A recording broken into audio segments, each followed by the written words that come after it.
আজি আনিলে মুৰ্গীৰ মাংস আৰু মাংসখিনি মই ধুনীয়াকৈ উলিয়াই লৈছোঁ আৰু উলিয়াই লৈ ধুনীয়াকৈ ইয়াত আনিছে লেগ পিচ মানে মাংস আনিলে লেগ পিচ দুটা থাকে তাৰ পাছত এইফালে যা যোগাৰখিনি মই কৰি লৈছোঁ পাত জলকীয়া আলু সকলোখিনি কুটি লৈছোঁ আৰু মই মছলাখিনি এটা পেষ্ট বনাই লৈছোঁ আজি দেখুওৱা নাই বাৰু কি দিছোঁ আৰু জানেই আপোনালোকে কি দিওঁ মই আৰু বৰ বেছি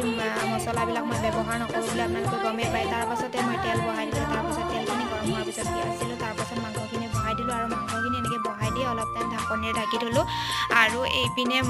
বনাইছিলোঁ ৰঙালাও চব্জি তাৰ পাছতে এইপিনে দালি মানে দালিটো বনাইছিলে মাংসটো আনিব বুলি গম নাপায় দাদা আহোঁতে মাংসও লৈ আহিলে তো দালিটো এনেকৈ থাকি গ'ল তাৰ অলপ পিছতে দি দিলোঁ আলুখিনি আৰু আলুখিনি দি এনেকৈ লৰাই থাকি মছলাখিনিও একেবাৰে দি দিলোঁ তাৰ পাছত মছলাখিনি দিয়াৰ পাছত এনেকৈ লৰাই থাকিলোঁ আৰু ভাজি হৈছে আৰু বনাইছোঁ জুইত আৰু জুইত বনোৱা বস্তু বহুতেই বেছি ভাল লাগে তাৰ অলপ পিছত দি দিলোঁ পানী আৰু এনেকৈ মানে উতলিব দিলোঁ আৰু এয়া হৈ গ'ল মোৰ মাংস ৰেডি আজিৰ ভিডিঅ'টো ইমানেই আছিল নেক্সট ভিডিঅ'ত